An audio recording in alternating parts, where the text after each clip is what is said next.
Assalamualaikum warahmatullahi wabarakatuh. Perkenalkan saya Ina Swatin, mahasiswi Ilmu Komunikasi Universitas Muhammadiyah Yogyakarta, peserta mata kuliah Teori Komunikasi tahun 2022.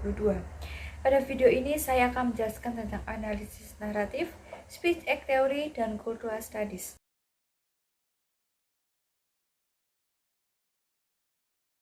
Nah, jadi yang pertama ada naratif. Dalam naratif terdapat konsep dasar visual. Jadi esensi manusia itu pada dasarnya bercerita, karena manusia itu seorang pencerita. Manusia menjalani hidup dalam bentuk naratif. Kemudian apa itu narasi atau naratif? Jadi narasi sendiri yaitu hal penting dalam komunikasi manusia, yaitu sebagai cara untuk menjelaskan, tetapi bukan hanya menceritakan namun juga menciptakan dunia. Naratif biasanya terkait dengan bagaimana orang-orang membangun realitas dengan bercerita. Lalu ada pergeseran paradigma, yaitu sebuah perubahan signifikan dalam cara orang-orang memandang dunia dan arti dunia. Paradigma naratif ini pun menggeser kontroversi logis dan mitos. Lebih menyatu mencakup sains, filosofi, cerita mitos maupun logika. Nah, di sini juga ada beberapa perbedaan paradigma. Jadi pada paradigma naratif, manusia itu adalah pencerita. Sedangkan dalam paradigma dunia rasional, manusia adalah makhluk rasional. Kemudian dalam paradigma naratif, dunia dialami oleh orang-orang sebagai suatu rangkaian cerita yang dapat dipilih. Ketika kita memilih, kita hidup dalam proses penciptaan kembali yang terus-menerus. Sedangkan dalam paradigma dunia rasional, dunia dapat direduksi menjadi serangkaian hubungan logis yang ditemukan melalui penalaran. Kemudian ada konsep naratif visual, bahwa narasi itu bukan sebuah cerita saja, namun peristiwa yang memiliki alur awalan, tengah, dan akhir. Selanjutnya ada jenis koherasi. Yang pertama ada koherasi struktural, bahwa sejauh mana sih alur cerita memiliki alur yang berjalan dengan lancar atau membingungkan. Yang kedua ada koherasi material, sejauh mana kongruensi antara satu cerita dengan cerita lainnya yang saling berhubungan. Dan yang terakhir ada koherensi karakterologis, yaitu mengacu pada tingkat kepercayaan pada karakter-karakter dalam cerita.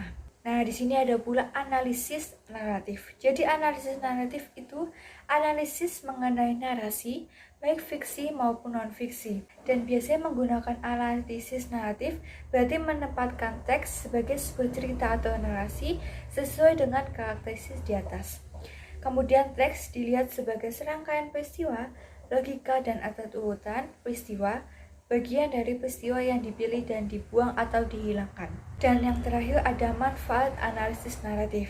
Jadi yang pertama, membantu memahami bagaimana pengetahuan, makna dan nilai produksi dan disebarkan dalam masyarakat. Kemudian, memungkinkan menyelidiki hal-hal tersembunyi dan laten dari suatu teks media.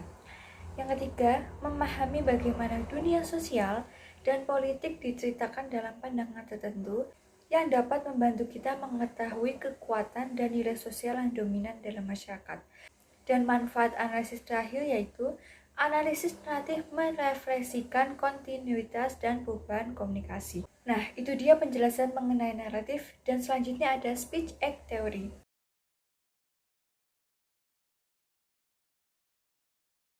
Jadi latar belakang speech act theory ini pada awalnya itu hendak melawan pemikiran positivisme logis yang mengatakan bahwa sebuah ucapan dan statement bermakna sejauh mendeskripsikan keadaan faktual dan berhubungan dengan positif dengan realitas. Karena mengucapkan sebuah kalimat itu bukan hanya sekedar mendeskripsikan tetapi juga melakukan tindakan. Jadi ketika ucapan telah dilakukan, maka kewajiban luar pembicara untuk melakukan apa yang dikatakan. Dan di dalam bahasa dan ucapan terdapat relasi kuasa, moralitas, pengalaman subjektif, bukan hanya sekedar knowledge dan statement yang dapat diverifikasi secara faktual. Jadi dalam berkomunikasi, sebatas mengetahui kata-kata itu tidak cukup. Namun juga harus dipahami apa maksud dari kata-kata yang disampaikan. Jadi sebenarnya tujuan teori ini untuk membantu kita memahami bagaimana manusia menyempurnakan berbagai hal dengan kata-katanya. Nah, sebenarnya apa sih makna dari tindakan berbicara atau speech act itu? Jadi makna dari tindakan berbicara sendiri yaitu mempengaruhi. Maksudnya, dalam speech act ini, bedakan antara tindakan menyampaikan tujuan dan tindakan mempengaruhi. Nah, Di sini juga ada beberapa tindakan speech act dalam kehidupan sehari-hari seperti menyapa, meminta maaf, meminta tolong, maupun komplain. Jadi salah satu karakteristik dalam speech act ini yaitu pendengar memahami apa yang dimaksud oleh pembicara. John Austin pun membedakan speech act dalam dua kategori. Yang pertama ada konstatif, yaitu ucapan konstatif ini biasanya digunakan untuk menjelaskan dan mendeskripsikan fakta objektif. Ucapan ini sendiri harus mengandung informasi yang dapat diverifikasi kebenarannya secara empiris dan berdasarkan pengalaman. Kemudian yang kedua ada performatif. Performatif sendiri tidak hanya mendeskripsikan realitas, tapi juga mengubah realitas sosial ketika mendeskripsikan untuk melakukan tindakan pantas maupun tidak pantas. Jadi ketika kita mengucapkan sebuah kata, kita tidak hanya menjelaskan apa yang terjadi, namun kita juga terlibat di dalamnya dan melakukan performa. Nah, di sini juga ada 3 jenis ucapan. Yang pertama, locutionary act, yaitu tindakan mengatakan sesuatu melalui kata dan referensi yang jelas sehingga memiliki makna tertentu. Yang kedua ada illocutionary act, yaitu ucapan tidak sekedar bermakna namun memiliki kekuatan untuk mempengaruhi. Ini biasanya niat pembicara atau penulis. Dan yang terakhir ada perlocutionary act, yaitu pendengar benar-benar dipengaruhi atau melakukan apa yang dimaksud oleh penutur. Ada efek psikologis bagi yang mendengarkan, atau biasanya efek yang diinginkan. Selanjutnya ada beberapa tindakan ujaran. Yang pertama, pengucapan itu termasuk intonasi. Yang kedua, pengucapan suatu kalimat untuk mengungkapkan sesuatu. Yang ketiga, menggunakan tindakan ujaran untuk membangkitkan tanggapan. Dan yang keempat, ada konsekuensi perilaku atau tindakan dari orang lain. Nah, setelah speech act teori, yang terakhir ada cultural studies.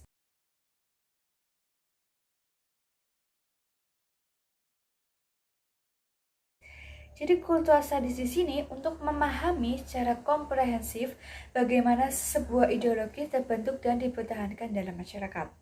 Dan kebudayaan ini dipengaruhi oleh media, dan media merupakan agen yang membawa kebudayaan. Jadi kebudayaan itu terbentuk dan membentuk aspek perilaku manusia.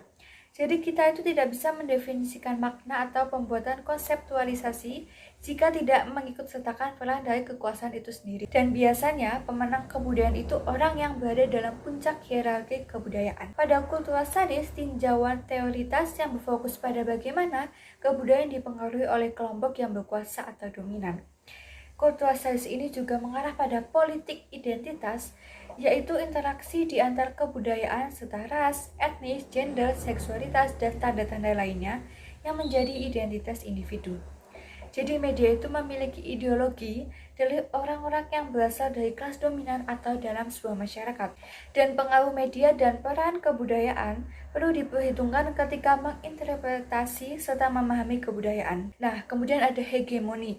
Jadi itu sebuah pengaruh, kekuatan, atau dominasi dari suatu kelompok atas kelompok yang lain.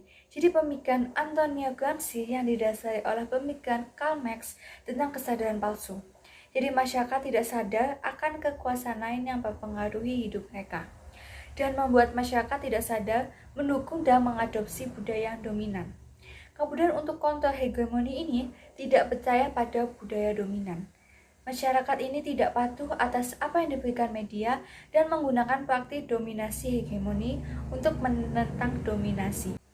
Nah, itu dia penjelasan mengenai naratif, speech act theory, dan cultural studies yang dapat saya sampaikan. Kurang lebihnya mohon maaf. Wassalamualaikum warahmatullahi wabarakatuh.